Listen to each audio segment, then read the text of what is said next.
Police in Zanesville, Ohio say deputies have killed 48 out of about 56 exotic animals after their owner freed them and then committed suicide.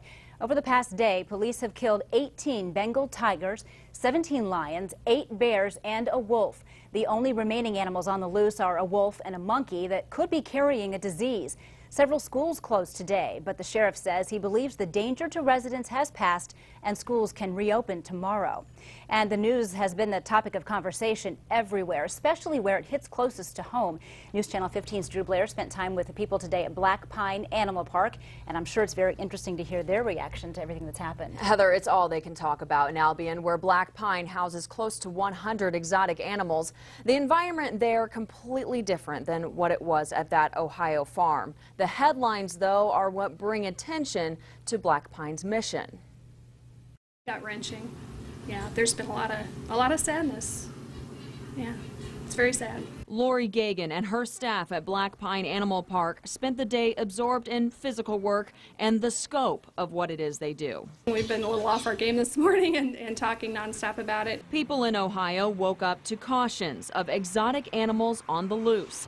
That caution, according to Black Pine, is more than the immediate emergency.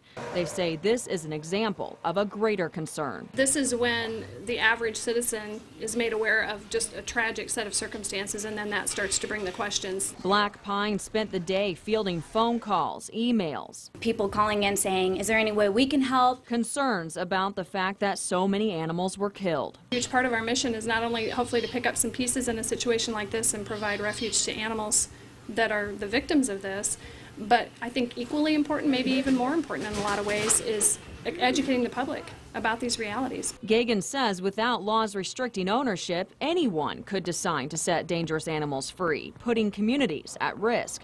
The communities are what law enforcement had to protect. Emergency responders, our police officers, those folks are not trained, they're not equipped, nor should maybe they be expected to be equipped to handle nearly 50 animals escaped at nightfall.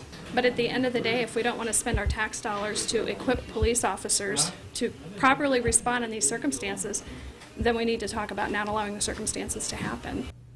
Black Pine has offered to help officials in Ohio in any way it can. It's too early to know if any of the animals that lived will be sent to Albion. Okay, thank you, Drew.